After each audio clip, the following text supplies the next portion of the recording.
శుభోదయం. ఈరోజు మనం చదువుకోబోతున్న భగవద్గీతలోని 4వ అధ్యాయం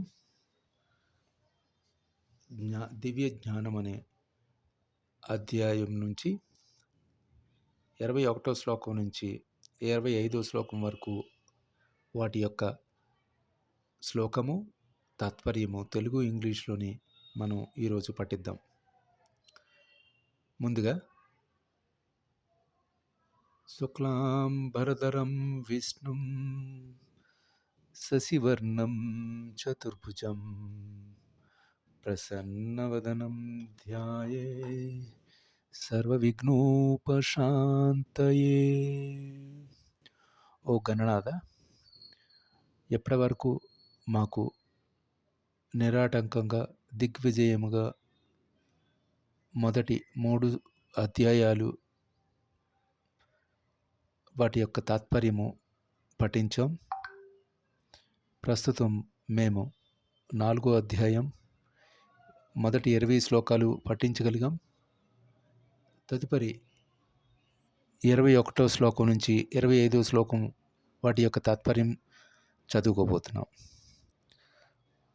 వాటికి మీకు నమస్సుమాంజలు తెలియజేసుకుంటూ మొదటగా 21వ శ్లోకం.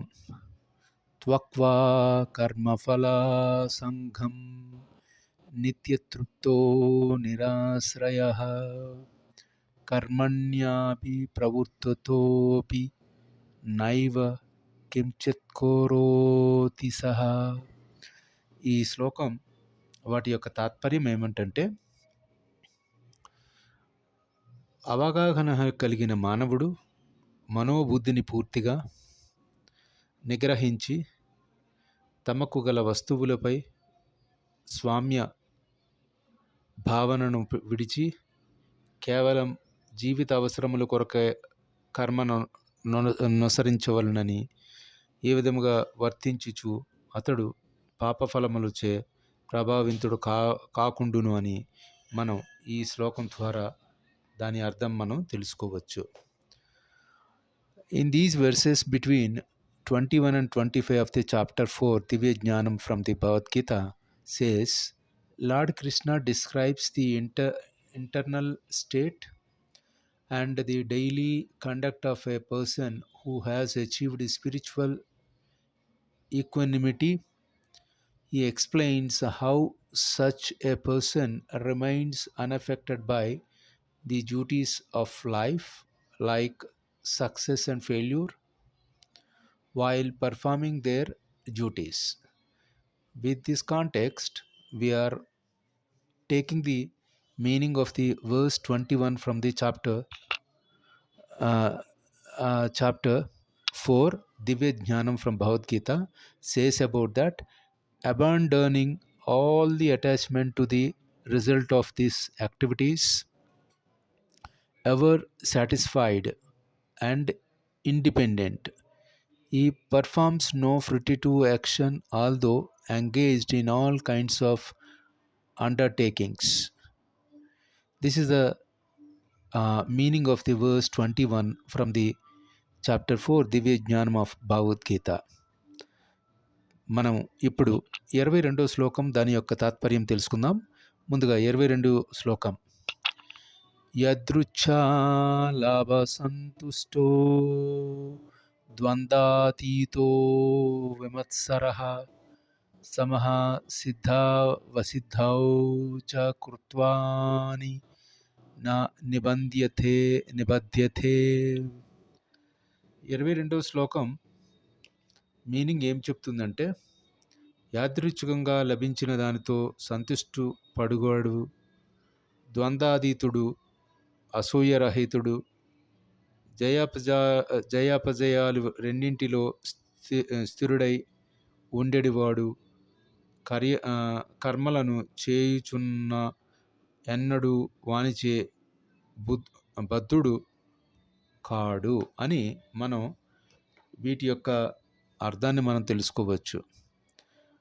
The 22 verse says about he who is satisfied with the gain which comes its own accord, and who is free from duality and does not envy, who is steady in both success and failure, is never entangled, although performing actions.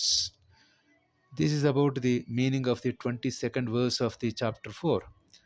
Now move to the next one. 23 శ్లోకం 4 అధ్యాయం దివ్య జ్ఞానము నుంచి. గత సంగస్య ముక్తస్య జ్ఞానావశిష్టచేతసః యజ్ఞాయ చరతః కర్మ సమగ్రం ప్రవీలీయతే.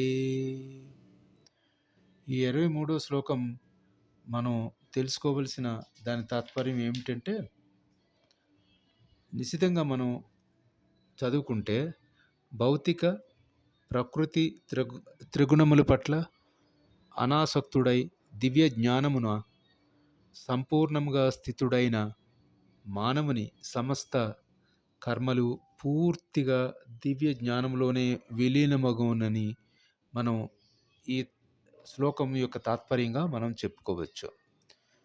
The verse 23, it implies that the work of a man who is unattached to the modes of material nature and who is fully situated in transcendental knowledge merges entirely into transcendence. ఇప్పుడు మనం తదుపరి శ్లోకంగా 24 శ్లోకం దివ్య జ్ఞానం అనే అధ్యాయంలో 4 అధ్యాయంగా భగవద్గీతల నుంచి దాని యొక్క తాత్పర్యం తెలుసుకుందాం. బ్రహ్మార్పణం బ్రహ్మః విర్బహుజ్ఞౌ బ్రహ్మణాహుతం బ్రహ్మైవేతేన గంతవ్యం బ్రహ్మ కర్మ సమాధినా. ఈ 24 శ్లోకం యొక్క అర్థం, కృష్ణ చైతన్యమున సంపూర్ణముగా నిమగ్నుడైన మానవుడు భగవద్ధామను నిస్సందేశముగా పొంది తీరునని, స్వీకరింపబడినది మరియు సమర్పించబడినది రెండును బ్రహ్మమే అయినటువంటి ఆధ్యాత్మిక కర్మలలో అతడు పూర్తిగా లగ్నమై ఉండుడి చేత అందుకు ఒక కారణముగా మనం ఈ తాత్పర్యంలో మనం తెలుసుకోవచ్చు. వీటితో పాటు బ్రహ్మం అనగా, ఇక్కడ బ్రహ్మం అనే మాటకి కూడా మనకి అర్థం మనం ఖచ్చితంగా తెలుసుకోవచ్చు.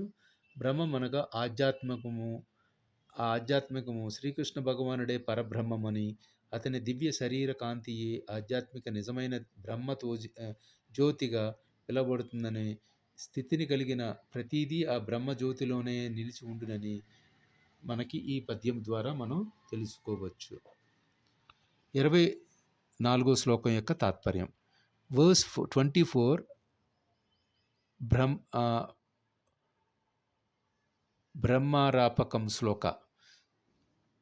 So this verse 24 implies from chapter 4 Divya Jnanam, a person who is fully absorbed in Krishna consciousness is sure to attain the spiritual kingdom because of his full contribution to the spiritual activities, in which the consumption is absolute and that which is offered is of the same spiritual nature. With reference to this 24th sloka verse meaning, we explained and understood from the chapter 4 దివ్య జ్ఞానం. ఈరోజు చివరి శ్లోకంగా మనం చెప్పుకోవలసింది 25వ శ్లోకం 4 అధ్యాయం దివ్య జ్ఞానం నుంచి భగవద్గీత పఠన కార్యక్రమంలో భాగంగా 25వ శ్లోకం. దైవమేవాపరే యజ్ఞం యోగినః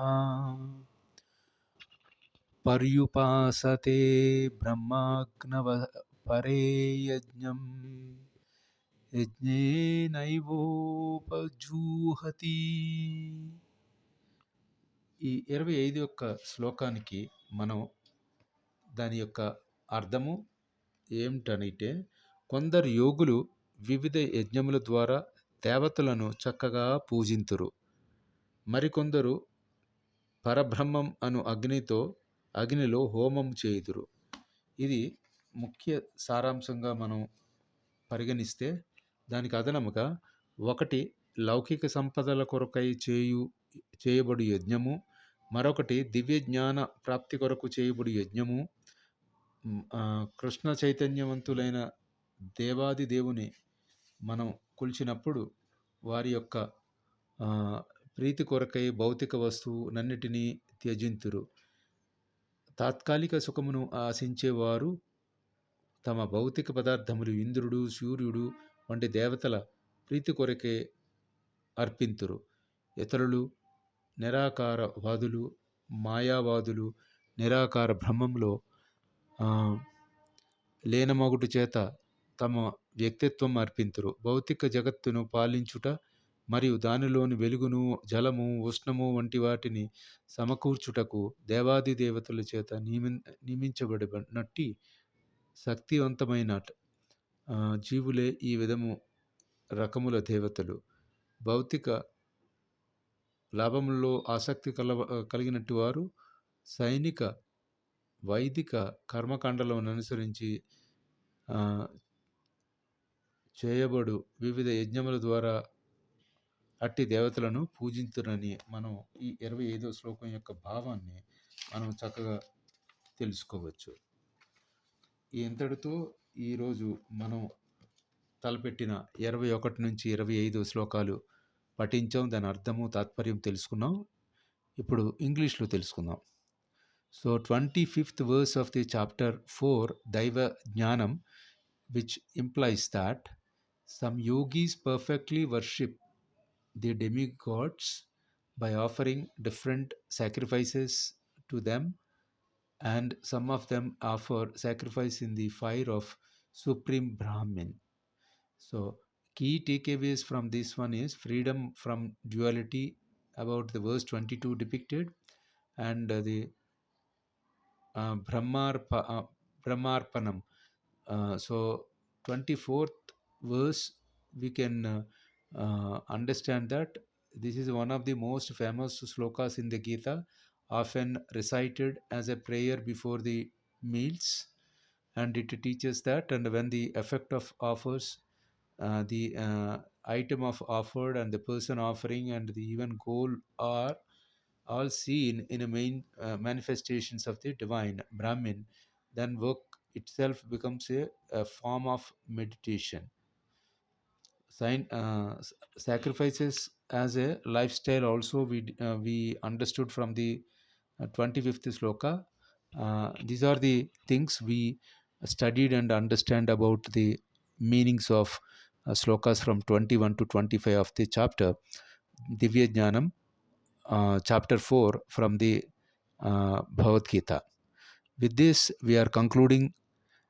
Sarve jana sukhino bhavantu, sarva samasta sammanghalamitantu, asato ma satgamaya, tamaso ma jyotirgamaya, mrityorma mrutangamaya.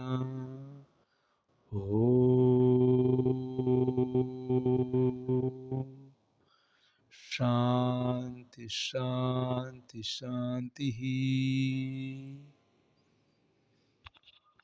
Swasti.